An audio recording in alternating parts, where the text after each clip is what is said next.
Hi, I'm Gloria O'Brien from the Veterans Network. We're here today at U.S. Vets in Long Beach, California, a site that contains job placement, homeless assistance, and a very special program for women veterans called Advance.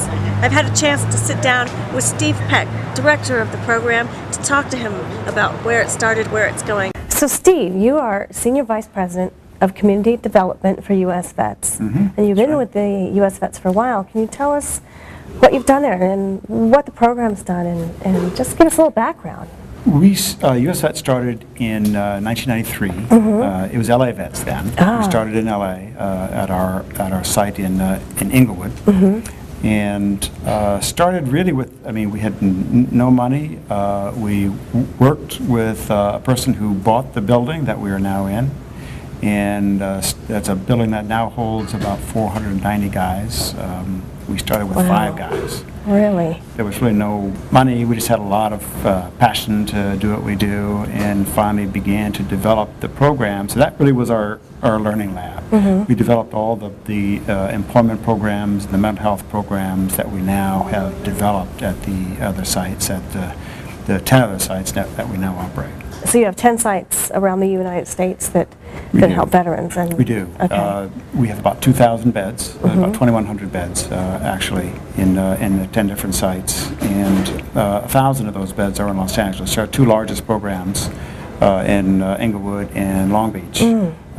Both have around 500. Long Beach has about 550 or so. So about 1,000 of our beds here, and some of our specialty programs are here as well. So that really addresses a lot of homeless vets, and not just homelessness, but unemployment and substance abuse and all sorts of things, right? Disabilities. We started particularly reaching out to homeless veterans and bringing them into housing and helping them with, find employment, and working with the VA to get them mental health and physical care. We have since evolved into more homeless prevention as well. We want to get them before they get homeless on the street, particularly with this young generation of that's coming back from Iraq and Afghanistan.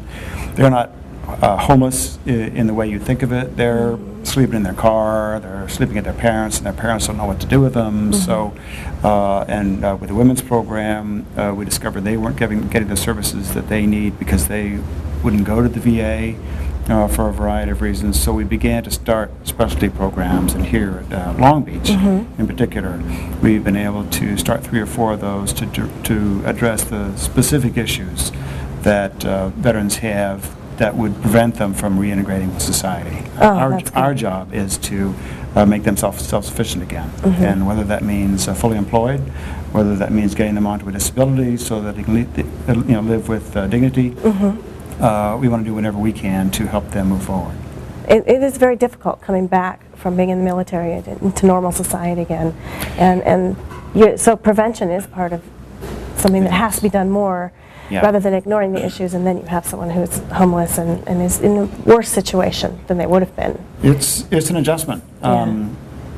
My generation, Vietnam veterans, came back and encountered a lot of trouble, particularly because it was an unpopular war, and they weren't getting much help from the VA, and VA wasn't addressing homelessness at that time. So we are determined to work closely with the VA, and we really partner with them doing the things that they can't do. They don't do housing. They don't do a lot of employment. They can't do some of these specialty programs. A nonprofit like ours is a lot more nimble.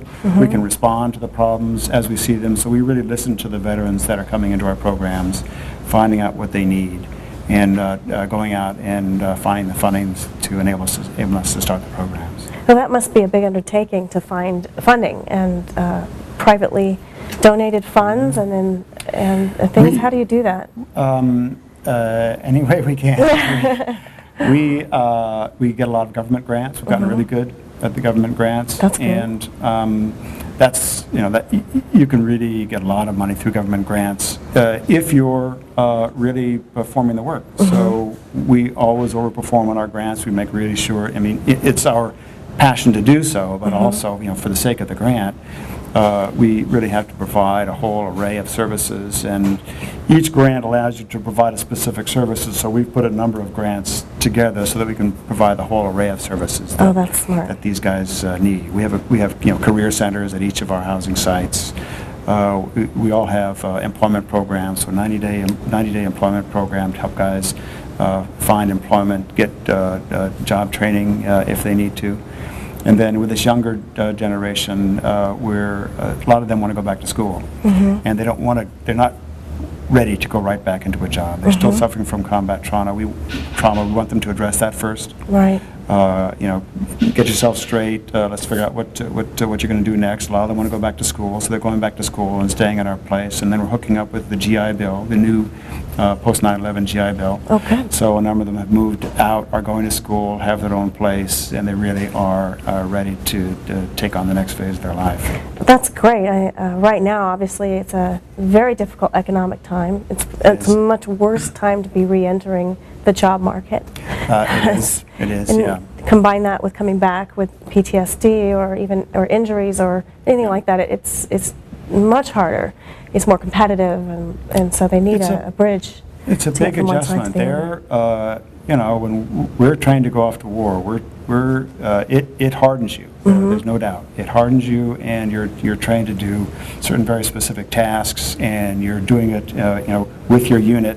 And coming back out, it's almost like you're kind of cut loose. You kind of don't know where to go, and all that hardening that took place to send you into combat, you have to undo all that, and that happens easier for some than for others. So the psychological counseling is really important. The jobs that they're trained for in the military don't necessarily transfer to civilian life. If you're a tank driver in the military, not much use for that out here on the street. Not too many. So a lot of them want retraining and education, and they really have to acknowledge what they've been through and take some steps to overcome that psychologically, and then really begin to look forward again instead of it's so easy to look back at that and the traumatic things that they went through, and that holds guys back. So the experience that people like you have from being in Vietnam or coming back really helps this generation's vets coming home from our wars now that you can look at it and say, oh, we need these programs, we need this, and you're putting it into place. We feel a real urgency about that. We don't want these guys to end up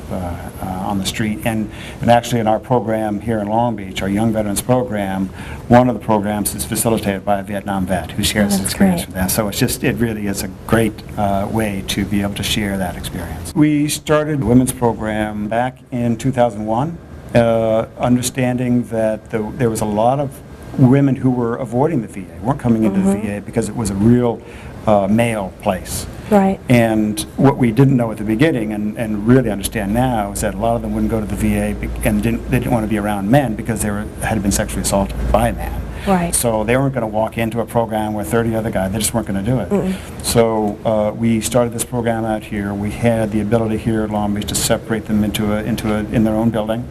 So it's a place of safety, and we were lucky that the VA here had a women's center, and there was the doctor there specialized in sexual trauma.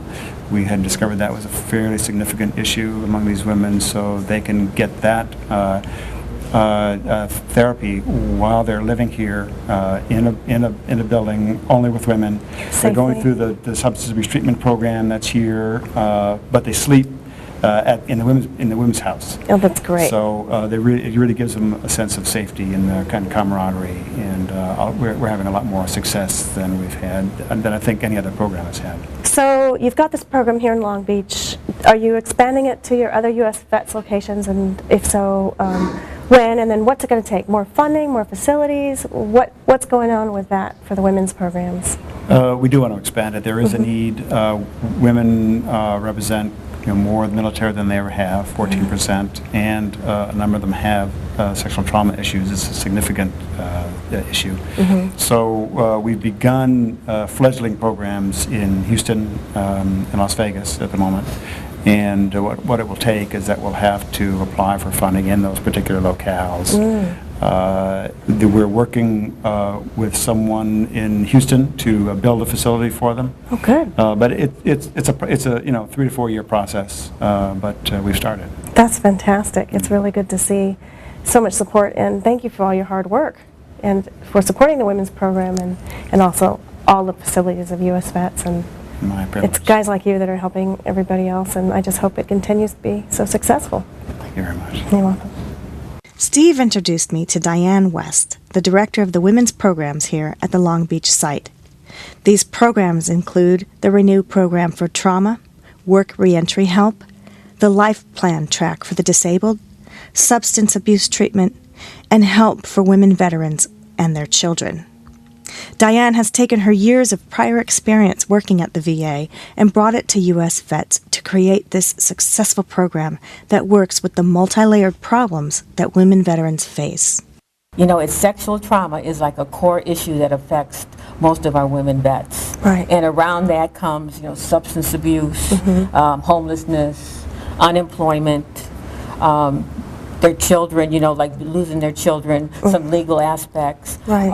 Domestic violence. All these issues were wrapped around there. So we were really lucky to write a grant for the Renew program for sexual trauma in 2004, and we started treating that issue specifically in 2005. So since that time, we've treated over like 120 women in that specific program. And since the opening of the Advanced Women's Program, we've treated over 600 homeless women veterans. Oh, that's fantastic. How long do they usually stay? How long does it take to, get your life back together, depending on what your issues are, and start over? Well, what I really like about our program is we've really developed it into an individualized program. So each woman vet comes in here and we do an in-depth clinical assessment to find out what that woman veteran needs. A lot of them come in, maybe they need substance abuse treatment. So they stay in our program and live with the women while they go to the VA to get their treatment. So we have a much higher percentage of women vets coming in for treatment because they feel safer because they're with all the women. Oftentimes after that, they'll do the 12-week intensive sexual trauma program, and then they may look for a job. Some of them find that they really have, their disabilities are too big. Either mentally, they have a lot of anxiety, nightmares, post-traumatic stress from their combat or sexual trauma. So we help them to get their disability. So they might stay here for 6 months to a year while they're working on getting that upgraded so they have a living wage. Oh, that's really good, because they need that to keep going and find a way to live with what they're dealing with, because it's just so much more than people realize. Right. Because it's not one thing, it's a combination. So you really don't have a date where, you only have 30 days to get it together. So you work. No. Each person has their own issues, person. and you address them and you help them through it. Right. And that's a great thing. Are there other facilities around the country, or is this the only one that has the advanced program? Are there more in the works? Do you want there to be more? What can be done about this for not just California, but it's really necessary. Yeah. Well, first of all, sexual trauma in the military must stop. Then we wouldn't need us. We wouldn't need programs like this. And then being homeless after you get out of the military, that's got to stop. Yes. That's ridiculous. But so, I'm working on that end too. But right now we got to work on the problems that are arising because of the issues that are happening, and they continue to happen. Right. So, one of the other issues that we do work with, I don't think we mentioned, was a lot of women now. I think there's 13,100 women veterans on the streets of our nation, homeless with their children, are single right now. And that's unconscionable. We got to stop that. That is just terrible. They've given everything for our country, and we have to Right. figure out a way to help them. It's just not right. And the women who come in our program, a lot of them have already lost their children due to, say, they had some substance abuse and they were afraid to go into treatment because they thought they would lose their children, so they hid it longer. So I'd like to have a place where they can come in, like we have now for the women with the children, and be able to get their treatment at the same time. After they get this treatment, are then they able to get some sort of legal aid and maybe get their kids back, or how does that work? Is it too late once that's happened, or is there hope Oh, yes, after all of that? No, I've gotten Yeah? a lot of the girls' children back. Oh, that's Yeah, I've great. gone to court a lot of times. Oh, right. good. And we have legal counsel that comes once a month now and works just with the women's issues around sexual trauma and getting their benefits and about helping them to get their children back. Oh, that's So, great. yeah, and it's all free. It's pro bono from this legal counsel that we have. So it's a whole life system. Right. It treats their whole life and Right. helps them get back on track. You know, a veteran gives their whole life up for grabs when they go to war for us or when they go in the military. And it's important for us to give that back to them because it's been taken in so many ways with sexual trauma, with PTSD, with, you know, traumatic brain injuries, all the things. Right. You know, and most people don't think of women as having been affected that greatly, but more so than men sometimes. I think they so. are. I think they respond. They're having more problems. I mean, if they're in the same like combat, women seem to have a harder time with that. You know, being their friends blown up around them and just being in a bombing of their own car and their injuries and plus the sexual trauma. Yeah, they you seem add like them. they have it's more difficult for them. It's a harder road. We are softer in that way, but we're tough. But tougher because We're we have to tough. survive harsher circumstances emotionally. So this is fantastic, and I hope that this will continue to spread throughout the country, and there will be more. Now that your program's here, I mean, it's kind of a platelet. They could do this anywhere, right? The plan is now, I heard, that to send me and some people like to Houston and our site there, because we Right. really we couldn't do this without the VA. So we have to work closely with the VA, and I think that's an advantage for me because I worked for the VA for 30 years and I really know how to work the system, and I know a lot of people. So, I mean, we meet with the substance abuse treatment program, myself and my staff, the clinical staff, weekly, and go over every one of the women that are in there. Oh, that's good. Also, today I'm leaving to go to talk to the sexual trauma team at the VA, and we meet there weekly and that's go great. do case management with every one of the clients in there. So I think it's really important when we do these programs somewhere else that we're working with the VA at the site intimately and knowing that, we have to trust each other. We call every day. We say there's problems here or what's going on here. So we can't do it without, the professional staff at the VA. It's a joint effort. It It is has to be. totally. Yeah, we really have to, be honest and open and continue those lines of communication with each other and know that we can't do it without each other. Well, thank you for your hard work. Okay, thank you very And much. I I'm was sure. honored to come here and talk today. Oh, we are thrilled to be here and really appreciate what you're doing for the women vets. After my talk with Diane, I was able to speak with 4 of the women who are in the advanced program.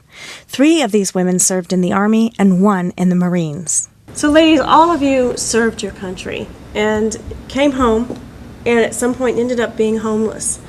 Now, what can this country do to prevent our former soldiers from going through this after you've given your life to the military, served your country? What happens and what can this country do to prevent this from happening? I think with my experience in going into a combat zone and then coming back, people that you dealt with, say the companies that you dealt with, that you told you were being deployed, they need to be made to understand that there are certain things that they shouldn't do. Because I told them a couple of places that I was being deployed, and when I came back home, left and came back home, my car was repossessed, my house went into foreclosure, and the IRS to this day is keeping my taxes. I've been out of the Marine Corps for 10 years, and I never knew any of this was available. Never. I went to the Loma Linda VA for years, and don't get me wrong, that hospital is amazing. I love that hospital. But I had no clue.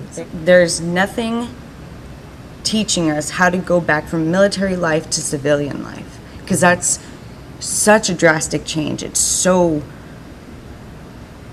unbelievably just nerve-wracking, and you're paranoid, and the PTSD thing, you're paranoid, you have nightmares, you're having flashbacks, and nobody else understands, and they think that you're crazy, and then we believe we're crazy too, and then but there is help, and it just needs to be told. When people are getting when military personnel are being separated from the military, they should be told about what's available to them. You know, because a lot of people, I know a couple of people that have come back from Iraq and they go, and they don't go to the VA hospital because they don't even know nobody. there's anything for them. So, and they just, you know, you're separated from the military, so what's the point? When you're in the military, you get, molested in the military, you hold that in, you're not allowed to tell nobody, you keep it to yourself, and you want to know what's wrong with you. Why am I acting like this? Why my life is so unmanageable? Because of the things that the women go through in the military. But when you come out and you get into the programs that they have for the PTSD women, they teach you how to live again. And I'm so excited, I'm like, I'm going to be able to. That's what I was I'm going to be able thinking to have my own apartment and be comfortable in it. This is mine, and I have boundaries. Step off. I'll be back in society again instead of in that little shell. With the services by U.S. Vets, when you get there, at first it was just the simple things because I hadn't been eating well, and I had medical issues that I wasn't taking care of, which now I go to the hospital and the VA takes care of all my medical issues and stuff. And but when you get there and you're welcome, to the place, and all of a sudden you have a bed to sleep in, and you have food to eat, and those little things start to build up and give you hope. And then the support, you get to know people, because I isolated a lot and I wasn't around a lot of people. So at first it's like, it wasn't very comfortable. But now, I love it, and I always remember just the simple things, because I lost all of that. And I was already going to all these different churches looking for food and all that stuff. And I hadn't experienced that before. And I have an 11-year-old son that, was starting to live that and starting to see the results of my substance abuse. So, it's much better now, and he's going to have a better mom when I get out of here. That's great. And that's thanks to the Women's Advanced Program and U.S. Vets. Just like they give all that information out when you come back. If they have that information about programs that Women's Advance have, I would have known. I wouldn't have had to wait until a crisis or till I was going through something to know about it. I would have known about it from the there beginning. needs to be more information out there Yes. and given Because- to everyone coming out of the military right away, so Right. it doesn't get to the point where they're, like you said, going through a crisis or already homeless or past the point of being able to deal with it themselves. So that's a big problem in coming back and not getting any information. Don't know what to do. You don't have no information. You don't, to deal with your PTSD problem.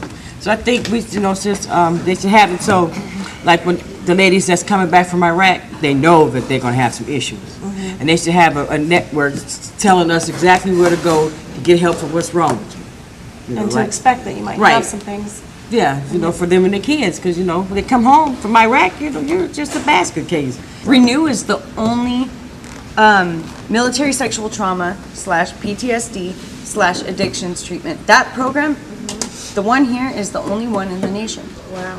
It was started by Diane West and Dr. Lori Katz, and they've been doing it for about 3 years, and they're really trying to get that Funding and grants and all that. Right, they want to get it started everywhere. Yeah, it needs to be everywhere. It needs to be. There's going to be a bunch of women coming back, and they're going to be all messed up because and they're going to have to know exactly how being to work bombarded with mortar rounds, if not every day, every other day. It takes a toll on you, having to be on the defensive for a year or more, and they're going to need some kind of support. They're going to need Counseling. where they need to go and who they can talk to. And if that information is put out to, even if you send them to the different military posts, they'll be able to get it when they'll have it Packets of when they come back. information, just Right, sources yeah. that they can right. get help from. Being separated from the military, it's like a process of a couple of months. There's no reason why, while they're waiting to be separated from the military, that they are not being filled in on what's available to them at that time. Even Because it's- psychologically, debriefed and given help and information and Most definitely. skills and cognitive therapy or whatever it takes to start the transition. Learning how to live again. I learned a lot from these 4 ladies about their experiences in the military, and I learned about their transitions to civilian life and the struggles that followed, leading them to homelessness. But most importantly, I was enlightened by their high spirits and optimism that they've built as residents here at U.S. Vets. Friendship and healing! And Marine Corps. And